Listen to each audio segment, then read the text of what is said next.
속에 쌓이는 감사, 웃음 캠페인 안내입니다. 추수감사를 맞이하여 우리에게 감사할 이유를 허락하신 하나님의 은혜를 생각하며 받은 은혜를 함께 나누기 원합니다.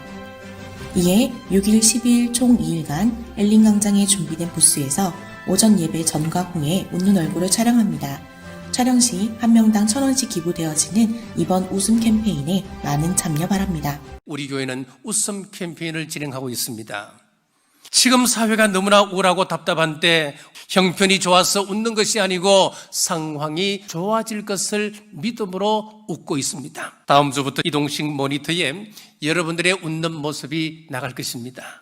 힘든 시대에 우리의 작은 몸짓이 우리 교회에서 나아가 한국 전체에 전파되기를 소망합니다. 이 캠페인의 시작 동기가 이렇습니다. 몇 주 전에 서울에 계신 자님이 지금 사회에 웃을 거리가 없다는 거예요.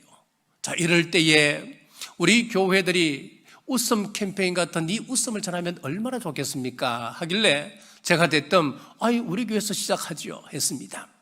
우리가 몰랐던 웃음 치료의 놀라운 기적이라고 하는 이 책에 1990년도에 작고하신 웃음학의 아버지라 불리는 노먼 커전스의 이야기가 있습니다.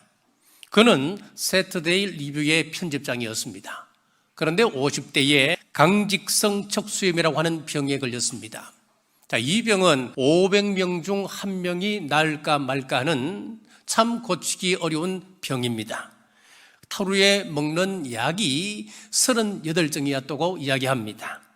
그때 삶의 스트레스라고 하는 책을 보게 되는데 그 책에 잠언 17장 22절 마음의 즐거움은 양약이다 라고 하는 이 말씀에 은혜를 받고 그렇구나, 우리가 마음이 즐거우면 그것이 최고의 약이겠구나, 그런 결단했습니다. 내가 강제적으로라도 웃자. 그래서 병실에 영사기를 갖다 놓고 그때부터 코미디 영화를 보기 시작하는데 조금만 웃은 일이 생겨도 배를 잡고 웃습니다. 포복절도 했습니다. 놀라운 일이 벌어졌습니다. 10분을 웃고 나면은 그렇게 아픈 질병으로 잠을 이루지 못했는데 2시간을 통증 없이 잘 수 있었다는 거예요. 매일매일 웃었습니다. 웃다 보니 손 한마디가 펴지기 시작했습니다. 함께 웃으면 효과가 배가 된다는 이야기를 듣고 온 가족이 웃기 시작했습니다. 자기도 모르는 사이에 완치가 되었습니다. 이런 기적 같은 일을 체험하고 난 다음에 그는 편집장 자리를 내어놓고 이제 웃음과 질병을 연구하기 시작했습니다. 의과대학을 다니지 않았음에도 의과대 교수가 되었던 입지전적인 인물이 되었습니다.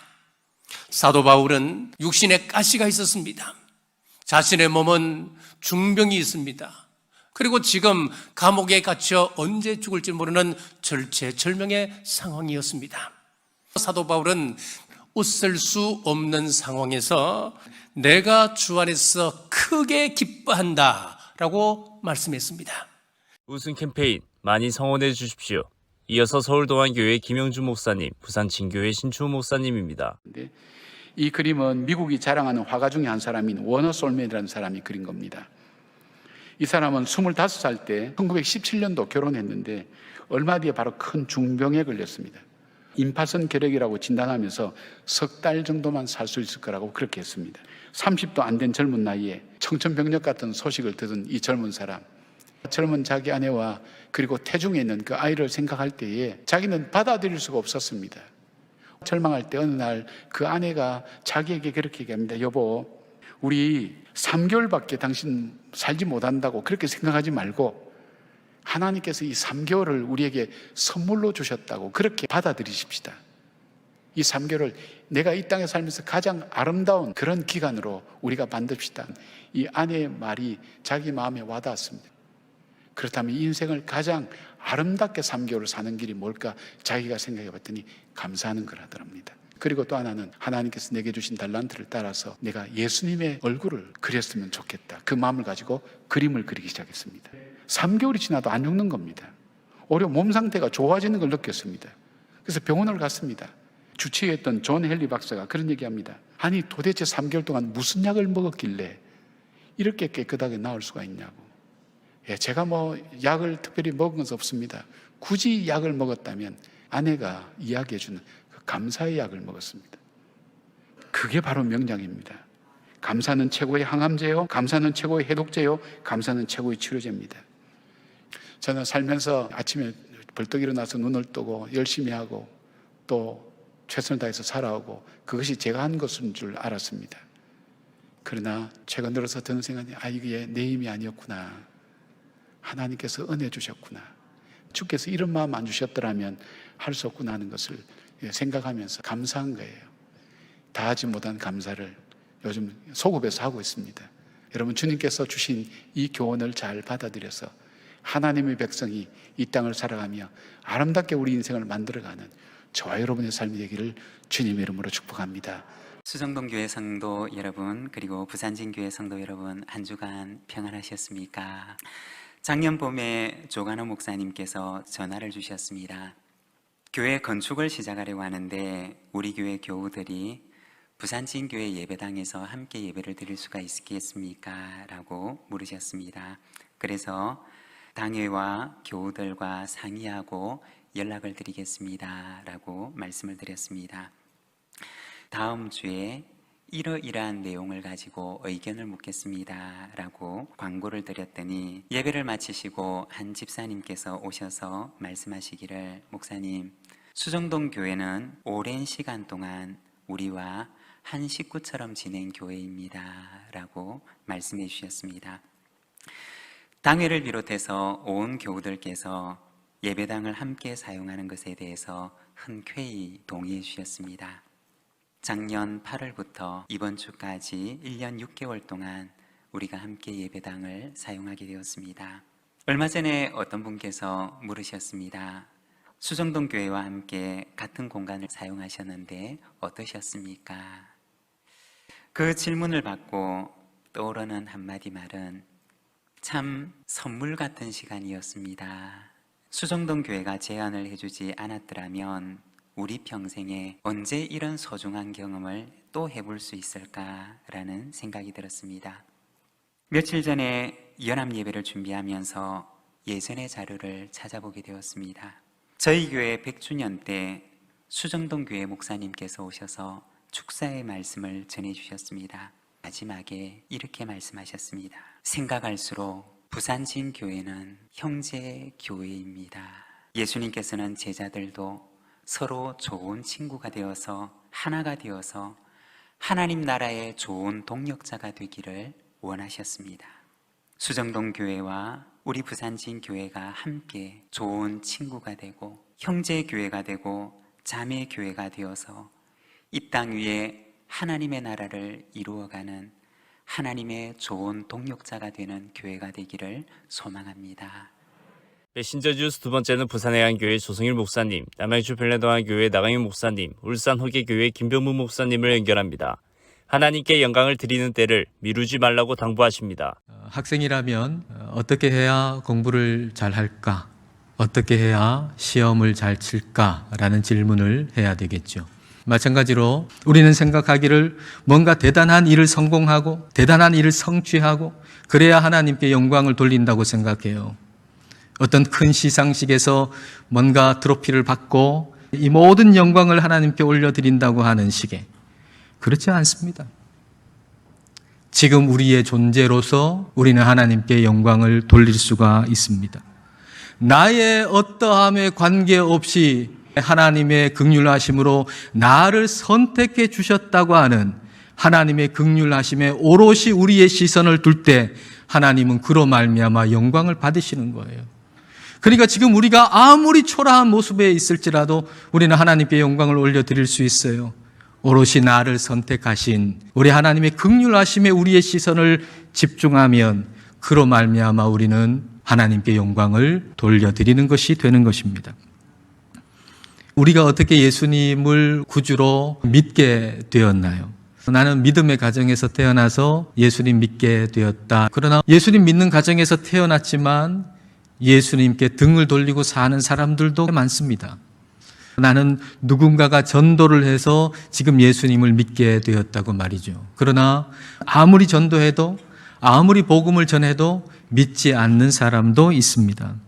그렇다면 어떻게 우리는 예수님을 나의 구원자요 내 삶의 주인이라고 고백할 수 있게 되었을까요? 우리는 어떻게 오늘 이 하나님을 예배하는 이 자리에 있게 된 걸까요? 우리는 어떻게 이 교회 공동체를 위해서 교사로 찬양대로 섬기고 봉사할 수 있게 되었을까요?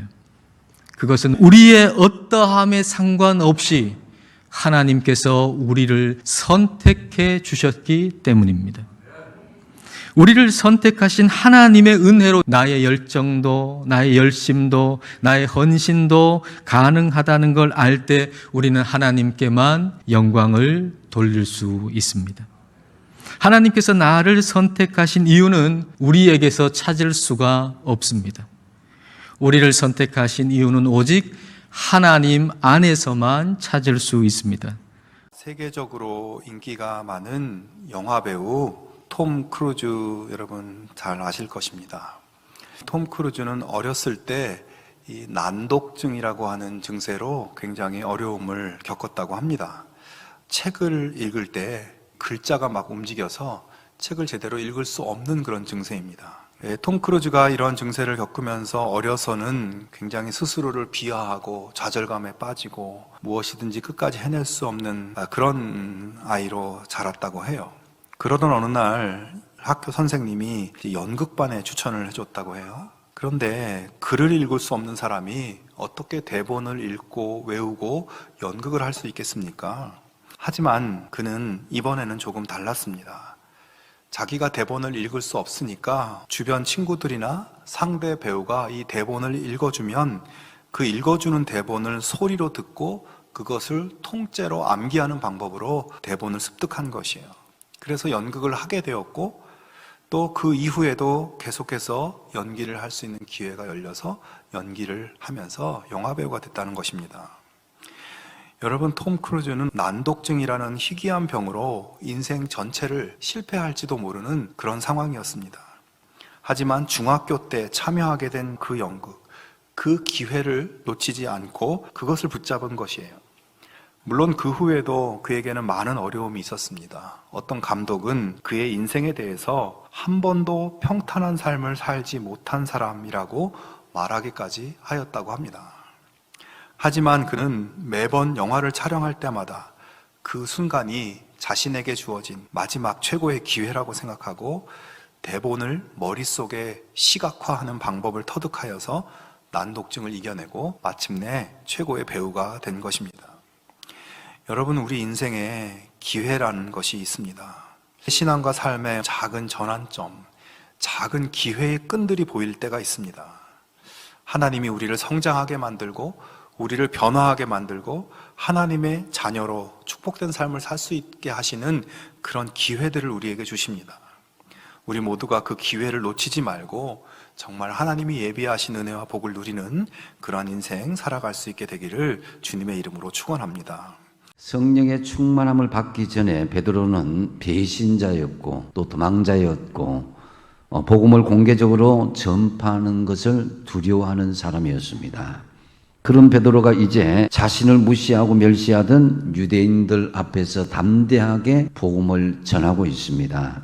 베드로가 11사도와 함께 서서 소리를 높여 이르되 유대인들과 예루살렘에 사는 모든 사람들아 이 일을 너희로 알게 할 것이니 내 말에 귀를 기울이라. 지금 베드로가 복음을 전하는 대상은 예수님을 반대하고 배척하면서 십자가에 못 박아 죽인 장본인입니다.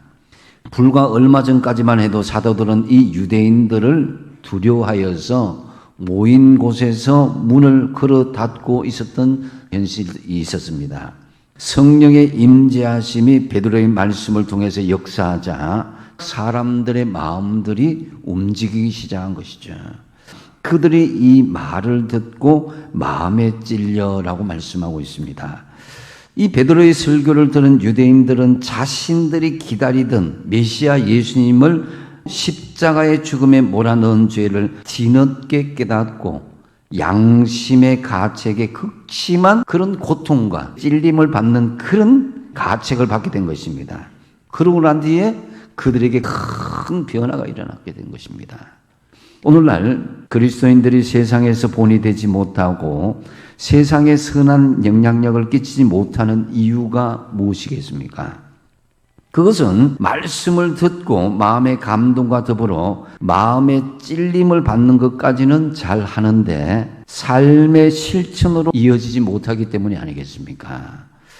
오늘 본문에서 베드로가 전한 하나님의 말씀을 듣고 찔림을 받고 난 후에 변화된 모습이 무엇이겠습니까?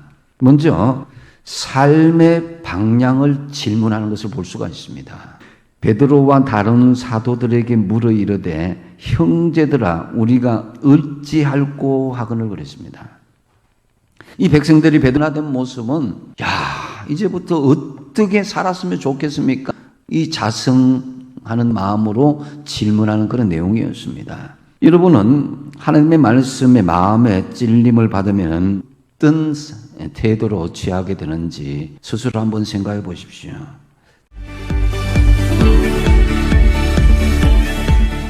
메신저 뉴스 마무리는 고양 삼성교회 김영서 목사님, 대전 제일교회 김철미 목사님, 서울 청파동교회 김현준 목사님으로 이어집니다.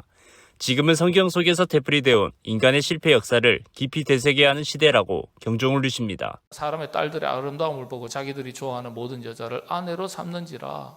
아름답고 자기가 좋아하는 여성을 아내로 삼는 거예요. 또 남편으로 삼는 거예요. 그게 뭐가 잘못됐습니까? 야훼 신앙과 우상 숭배가 뒤섞이는 것을 말하는 겁니다. 기독교가 혼합주의가 되는 것을 말하는 겁니다. 영적인 타락을 의미하는 것입니다. 세속화의 물결이 그 시대를 다 뒤덮은 거예요. 그 결과로 노아 홍수 심판이 일어나게 됩니다. 이런 영적인 혼합주의에 빠지거나 변질되고 타락할 때 하나님의 심판이 항상 임했던 것에 우리가 주목할 필요가 있습니다. 역사는 반복된다 그러지 않았습니까? 하나님의 역사도 창조, 타락, 심판, 회복이라는 이 사이클로 반복됩니다. 성경의 역사를 보면 이런 순환이 계속 반복됩니다. 이런 역사를 보면서 우리가 영적인 교훈을 얻을 수 있습니다. 지금 우리 시대를 읽는 눈이 생기는 겁니다. 신라권의 심판은 추방의 심판이에요. 하나님의 창조물로서 피조물 세계는 존재하는 거예요. 다만 온전함을 잃어버린 겁니다. 노아 심판을 보죠. 물이 모든 것을 휩쓸고 다 지나가 버렸습니다. 강도가 훨씬 더 세진 거예요. 소돔과 고모라 성의 불심판은 어떻습니까? 남겨진 것은 잿가루밖에 없거든요. 이런 인류의 큰 비극 가운데 세 가지 공통적인 특징들이 있습니다. 첫 번째는 말씀의 부재라는 거예요. 말씀이 다 사라집니다. 두 번째는요, 감사의 부재입니다. 이미 하나님께서 허락하신 수많은 은혜들이, 선물들이 많음에도 불구하고 비교 속에서 감사의 제목을 잃어버리고 살아갑니다. 내 뜻대로 안 되는 것 때문에 속상해하고 힘들어하고 아파하고 좌절하고 낙심하고 기도를 해도 간구의 기도밖에 없어요. 감사의 부재. 하나님께서 모든 것을 허락하신 이 에덴 동산에서 감사라는 단어가 등장하지 않아요. 은혜에 대한 반응들이 사라지는 거예요. 그리고 회개의 부재입니다. 인류의 큰 비극 가운데 나타나는 공통적인 세 가지 특징이 그리스도인들의 신앙이 변질되거나 타락할 때 나타나는 공통점과 일치합니다. 이런 점에 대해서 우리가 영적인 교훈을 찾을 수 있어야 됩니다. 그런데 또 놀라운 점은요, 이런 비극의 심판 가운데서도 남은 자, 하나님의 사람들이 있었다는 점이에요. 미국의 프로 골퍼들 가운데 그 타이거 우즈라는 분이 있죠. 타이거 우즈는 골프의 황제다라고 일컬어질 만한 그런 금자탑을 쌓았던 인물이기도 합니다. 근데 늘 기자들이 보면 이 사람이 우승하고 난 다음에 별로 환호하고 감격해하고 이런 모습을 많이 못 보는 거예요. 그래서 왜 그러냐 하고 봤더니 당연히 우승할 줄 알아서 있을 수 없는 일이 일어난 것처럼 그렇게 할 필요가 없는 거 아니냐. 그런 늘 챔피언으로 살았어요. 그리고 자신은 남들과 경쟁하는 것보다도 챔피언으로서의 그런 모습을 보여주는 것, 그것으로 자신의 그 게임을 정의를 했습니다. 모든 싸움은 싸울 때 결판이 나는 것으로 보이지만 싸우기 이전에 벌써 판가름이 나 있는 겁니다. 이사야 43장 7절에서 이렇게 말씀하십니다. 무릇 내 이름으로 일컫는 자, 곧 내가 내 영광을 위하여 창조한 자를 오게 하라. 그들을 내가 지었고 만들었느니라. 이렇게 말씀하십니다. 그러니까 여러분, 하나님이 앞장서시는데 뭐가 문제가 될 게 있습니까? 고린도전서 10장 31절에서 그러므로 먹든지 마시든지 무엇을 하든지 하나님의 영광을 위하여 하라. 내 인생 목적, 나를 지으신 하나님의 목적에 부합될 뿐만 아니라 그거를 통해서 하나님이 진짜 영광을 받으시잖아요. 오늘 여러분, 우리의 삶 속에 하나님께서 이런 기회를 주십니다. 그래서 여러분, 우리가 우리의 삶의 현장을 귀하게 알고 그곳에서 하나하나를 이겨나가는 거예요.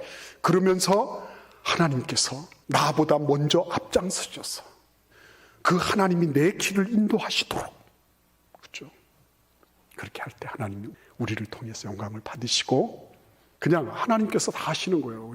오늘 우리 대전제일교회 모든 주님의 일꾼들이 우리 하나님께서 다윗에게 주셨던 그 챔피언을 길러내시는 이 과정 속에 함께해서 챔피언이 되고 영원한 챔피언이신 하나님께 영광을 올려드리는 그런 귀한 은혜와 축복이 있기를 기원합니다. 빌립보서는 사도 바울이 빌립보 교회에 쓴 편지입니다. 바울이 편지를 쓸 당시 빌립보 교회는 평안하지 않은 상태였습니다. 외부로는 로마 정부로부터 박해를 받고 있고 내부적으로는 바울을 지지하는 사람들과 반대하는 사람들이 서로 다투고 있고 그 외에도 여러 가지 문제로 교회가 혼란스러운 상황입니다. 바울은 그런 상황 가운데 있는 빌립보 교회 성도들에게 주 안에서 항상 기뻐하라. 내가 다시 말하노니 기뻐하라 라고 말하고 있습니다. 기쁨은 사람이 스스로 내가 기뻐해야지 라고 생각하거나 마법의 주문처럼 나는 기쁘다, 기쁘다 라고 외친다고 해서 기뻐할 수 있는 것이 아닙니다. 기뻐할 수 없는 상황에서 기뻐하고 항상 기뻐할 수 있는 사람은 바로 하나님이 함께 계심으로 성령의 열매를 맺고 하나님의 성품을 닮은 사람입니다. 그렇게 하나님이 함께 계셔서 성령의 열매를 맺고 하나님을 닮은 대표적인 인물이 바로 사도 바울 자신입니다. 바울은 빌립보 교회 성도들이 싸우는 모습을 예수님이 곁에서 지켜보고 계시니 서로 미워하고 다투는 것을 당장 중단하고 너그러운 마음, 용서하고 용납하는 마음을 가질 때에 하나님의 성품을 닮아서 기쁨을 회복하고 항상 기뻐할 수 있다고 말하고 있습니다. 그리고 바울은 기도하라고 말합니다. 아무것도 염려하지 말고 다만 모든 일에 기도와 간구로 너희 구할 것을 감사함으로 하나님께 아뢰라. 기도는 하나님과의 대화입니다. 그래서 기도하는 사람은 성령의 열매를 맺게 되어 있고 하나님의 성품을 닮아가게 되어 있습니다. 바울은 예수님을 만난 순간부터 기도하기 시작했습니다. 기도하면서 성령의 열매를 맺었고 하나님을 닮아갔습니다. 그렇게 자신이 직접 체험했기 때문에 바울은 확신을 가지고 빌립보 교회 성도들에게 기도하라고 권면합니다. 마지막으로 바울은 배운 대로 행하라고 말합니다. 너희는 내게 배우고 받고 듣고 본 바를 행하라. 그리하면 평강의 하나님이 너희와 함께 계시리라.